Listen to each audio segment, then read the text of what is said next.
Hey guys, welcome back to another video where today we'll be learning how to create a simple calculator in Python. So before we start, I just want to explain the logic for our program. Is the user will be giving us three inputs. The two inputs will be the first input will be the two numbers or any two numbers, and the last input would be the operation to be performed on those numbers, which can be add. The four operations which we are going to do is add, subtract, multiply, or divide, and the user can choose one of these four and can give us any two numbers. Okay, so let's see how that works. So first we take the inputs. Okay, so first we'll take number one, which is going to be input of give a number. And before I continue on, the input function always returns a string value.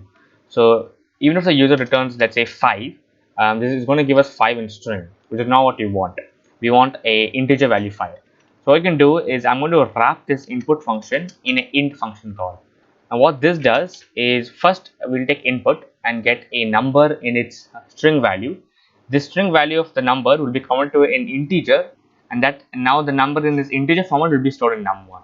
It's just a way shorthand, the easiest way to convert a number to integer. I'll do the same thing for the second number, since we need two numbers in this case.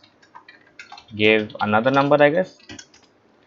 And now the third input and the final input will be the operator to be used. And I'll say what operation should I do. I'm saying I, because this is going to be the program. And I'm also going to explain what all the user can write. It can be add or subtract or multiply or divide, and like this. So the user doesn't get confused. Should I write an add, or should I write in a plus sign, or whatever. It's pretty clear. Now we can do the actual calculation of these guys. So I can use if, elif, else conditional statements to do this. First, I can check whether the operator is equal to add, and if it is, I'll just print the sum of num1 and num2. And I can use the elif. I'll say elif. I can say elif operator again is equal to subtract. Now I'm checking whether the thing is equal to subtract. I can print num1 minus num2.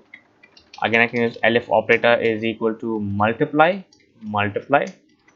and then I can print num1 multiplied by num2. And the final thing I can check for is if it is equal to divide, and I can do print num1 divided by num2. And I can also add a final else operator, which can catch everything else. If the user does not write add, subtract, multiply, divide, which means none of these four conditional statements were true, it will go to the else statement, in which I can just say invalid operator. Choose between add, subtract. Again, I'm going to use the same format: subtract, multiply, or divide. And I can just add, just make it more neater. So this ensures that the user knows why the user went wrong. But I'm pretty sure since we're given it over here, everyone should understand what to exactly type in, and it'll do the particular operation. Let's run the code and see how this works. So it says give a number. Let's say 5. Let's say 3, and it's telling us very obviously you have to choose one of these four. Let's say add. It gives us 8 since it came over here. So we gave 5, 3, and we gave add over here. So if operator equal to add, this was true. So it printed num1 plus num2. If you want to make it even more cleaner, just it's always best to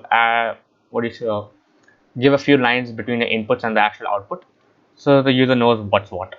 Let's choose the other two numbers, say 10 and then 2, and let's say subtract. So it's going to do, let me go back over, it's going to do operator equals subtract. It's going to do num1 minus num2, which is 10 minus 2. And it gives us 8 again, actually in this case, because 10 minus 2 is 8. Let us run the code again.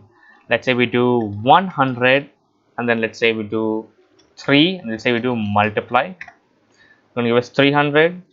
If I do 60 and then 40, I guess I have to divide. To do 60 divided by 40 is 1.5, and you can keep on trying for the numbers. So this is basically it for how to create a simple calculator in Python. Because I'm using the word simple, you can expand on this so much more. There's so much stuff to do. First thing, we are only doing the 4 basic operations. You can always expand this to take in more operations. You can take in, let's say, a power or exponent. you can take in if you want to, I don't know, if you want to, what else is there, you can also account for all the trigonometry functions, sine, cos, tan. These are all just examples. Another thing which you can also improve on this is, right now for subtract and divide, we are only doing num1 divided by num2. You can also ask for these guys, and only for these guys, which number has to be separated from which number, or which number has to be divided from the other number, right? So these are all, I just want to show the some basic format how to make it. I would say you guys make this on your own and improve on this to make your own special calculator. And I hope you guys enjoy this video. I'll see you guys in the next one.